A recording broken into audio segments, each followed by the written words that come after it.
Number 3 ચતુષ્કોણની સમજ। અત્યાર સુધી આપણે જોયું બહુકોણ કોને કહેવાય, હવે જોઈશું ચતુષ્કોણ, જે આપણું મેઇન ચેપ્ટર છે ચતુષ્કોણ। તો ચતુષ્કોણ કોને કહેવાય? ચાર બાજુઓ ધરાવતા બહુકોણને શું કહેવાય? ચતુષ્કોણ।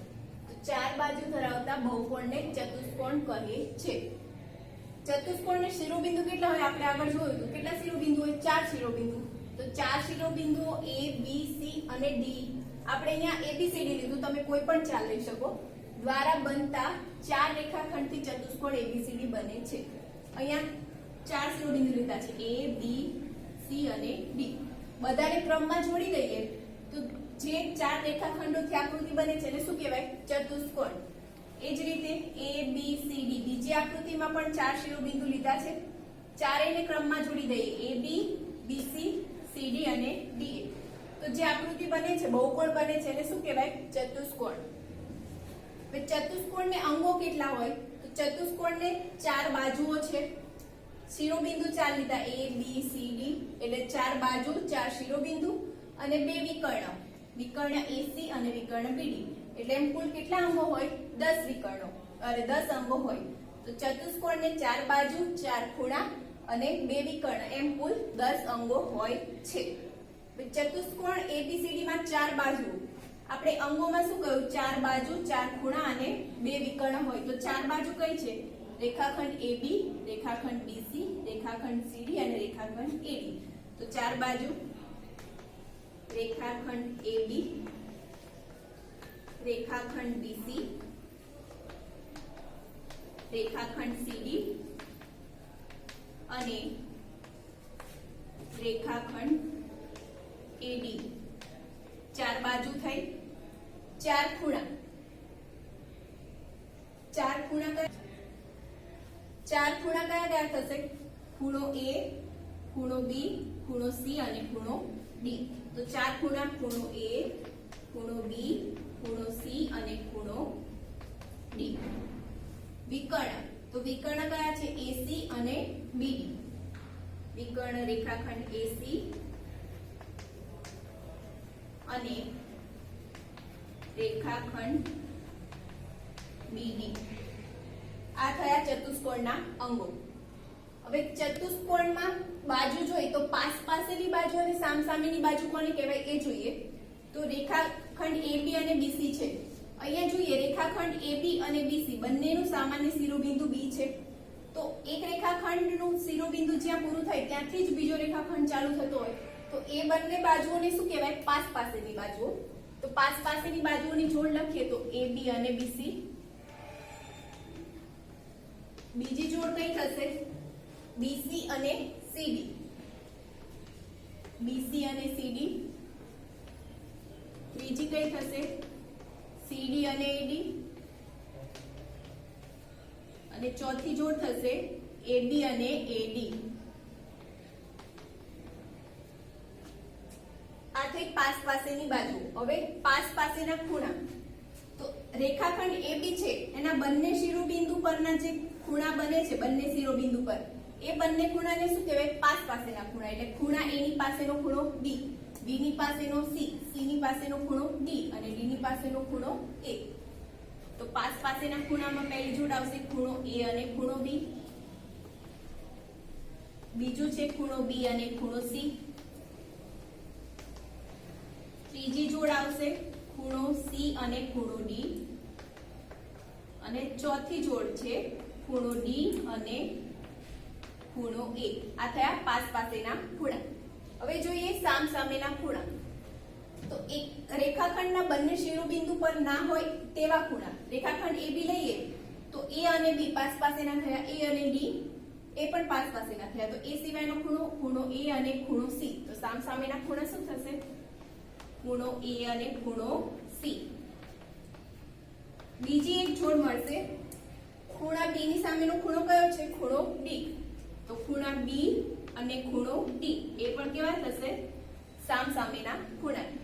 બીજી એક વસ્તુ આગળ આપણે જોઈ કે ચતુષ્કોણના ચાર ખૂણા હોય તો ચારે ખૂણાના માપનો સરવાળો કેટલો થાય? હંમેશા 360 અંશ।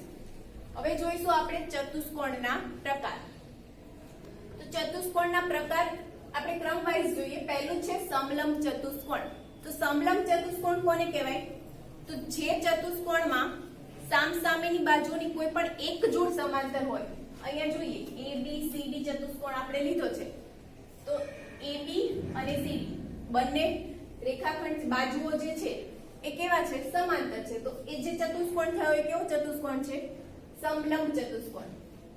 હવે સ્મોલ ABCD થી એક બીજો ચતુષ્કોણ લીધો છે, તો રેખાખંડ સ્મોલ AB અને CD બંને કેવા છે? સમાંતર છે. તો એ જે ચતુષ્કોણ થયો એ કેવો ચતુષ્કોણ કહેવાય? સમલંબ ચતુષ્કોણ. હવે WXYZ ચતુષ્કોણમાં WZ અને XY બંને બાજુની જોડ જે છે એ કેવી છે? સમાંતર છે. એટલે એ ચતુષ્કોણ પણ કેવો છે? સમલંબ ચતુષ્કોણ. હવે ચતુષ્કોણ PQRS, તો ચતુષ્કોણ PQRS માં PQ અને RS સમાંતર છે અને RQ અને SP પણ સમાંતર બાજુઓ છે. જો PQ સમાંતર SR અને PS સમાંતર QR. એટલે આપણે શું કહ્યું કે જે ચતુષ્કોણમાં બાજુઓની એક જોડ સમાંતર હોય, ઓછામાં ઓછી એક હોવી જોઈએ, એક કરતા વધારે બાજુઓની જોડ સમાંતર હોય તો પણ એને સમલંબ ચતુષ્કોણ કહેવાય જ. બાજુની આકૃતિમાં જોઈએ તો અહીંયા કોઈ પણ એક જોડ આપણને સમાંતર જોવા મળતી નથી, માટે સમલંબ ચતુષ્કોણ નથી. બીજું જોઈએ તો આ બંને બાજુઓ સમાંતર છે પણ બાજુ કેટલી છે? કુલ 5 છે, એટલે ચતુષ્કોણ કહેવાય નહીં.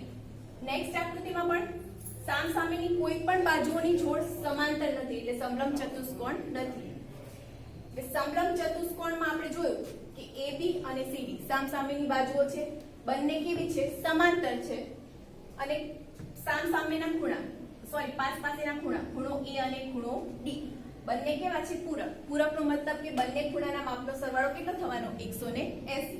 એ જ રીતે ખૂણો B અને ખૂણો C એ પણ કેવા થશે? પૂરક. માટે ખૂણો B વત્તા ખૂણો C બરાબર કેટલા થાય? 180 અંશ.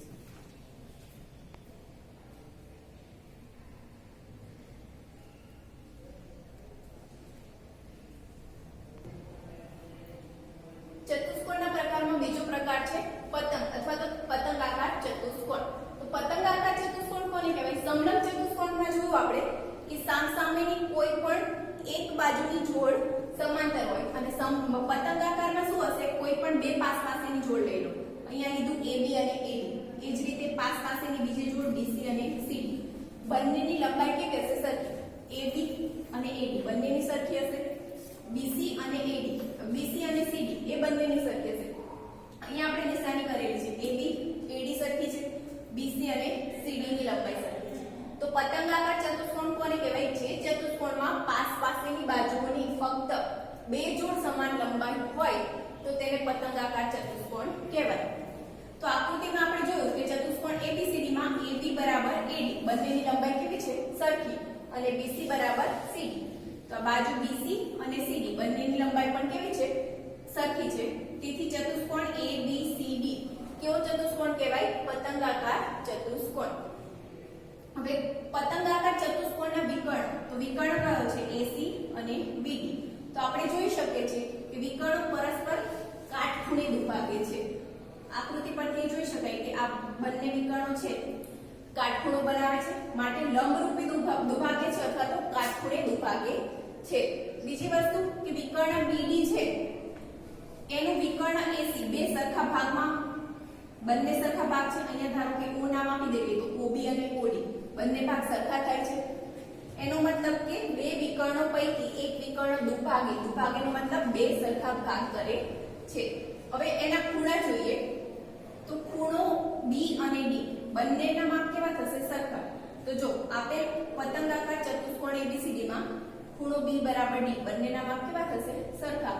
પણ ખૂણો A અને C બંનેના માપ કેવા હશે? અલગ અલગ હશે. A અને C ના માપ અલગ અલગ.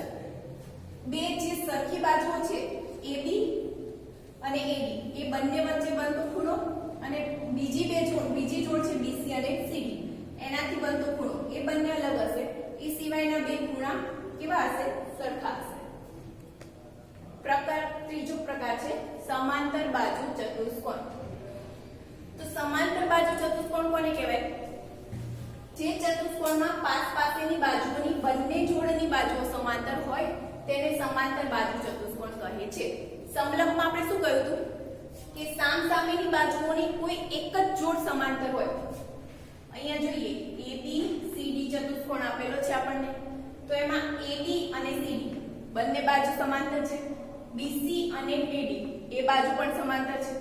તો સામસામેની બાજુની બંને જોડ સમાંતર હોય તો એને સમાંતર બાજુ કહેવાય ચતુષ્કોણ. સમલંબમાં શું હતું કે ફક્ત એક જ જોડ સમાંતર હોય તો એને આપણે સમલંબ કહીએ. બંને જોડ સમાંતર હશે સામસામેની તો એને શું કહેવાય? સમાંતર બાજુ ચતુષ્કોણ. બીજું છે PQRS. PQRS માં PQ ને સમાંતર બાજુ છે RS અને PS ને સમાંતર બાજુ છે QR. એટલે સામસામેની બાજુઓની બંને જોડ સરખી સમાંતર થઈ એટલે કેવો ચતુષ્કોણ કહેવાય? સમાંતર બાજુ ચતુષ્કોણ. ત્રીજી આકૃતિ છે LONM.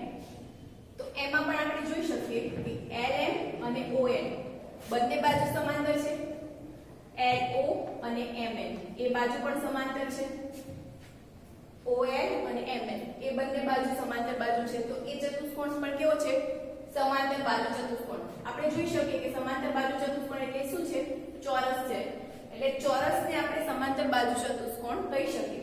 બીજી એક વસ્તુ કે સમલંબ ચતુષ્કોણમાં આપણે શું કહ્યું હતું કે સામસામેની બાજુઓની કોઈ એક અથવા એક કરતા વધારે જોડ સમાંતર હોય. એટલે આ જે ચતુષ્કોણ આપણે દોર્યો એની એક બાજુ તો સમાંતર છે, બંને બાજુ સમાંતર છે એટલે એવું થયું કે મિનિમમ એક બાજુ સમાંતર. એટલે સમાંતર બાજુ ચતુષ્કોણને આપણે સમલંબ ચતુષ્કોણ પણ કહી શકીએ. હવે ચતુષ્કોણ ABCD માં કઈ કઈ બાજુ સમાંતર છે? તો AB ને સમાંતર બાજુ શું છે? CD અને BC ને સમાંતર બાજુ શું છે? A. તો સામસામેની બાજુ કઈ થશે? બાજુઓની બે જોડ પૈકી AB ને સામેની બાજુ કઈ છે? AB અને C. BC ની સામેની બાજુ કઈ થશે? AB. BC અને AB. ચતુષ્કોણ PQRS લઈએ. ચતુષ્કોણ PQRS માં સમાંતર બાજુ કઈ છે? PS ને સમાંતર બાજુ QR. તો PS સમાંતર QR અને RS ને સમાંતર બાજુ કઈ છે? PQ. તો PQ સમાંતર RS. બીજો કયો ચતુષ્કોણ રહ્યો? ચતુષ્કોણ LONM. તો ચતુષ્કોણ LOMN માં સમાંતર બાજુઓની જોડ LM ને સમાંતર શું છે? ON. તો LM સમાંતર ON અને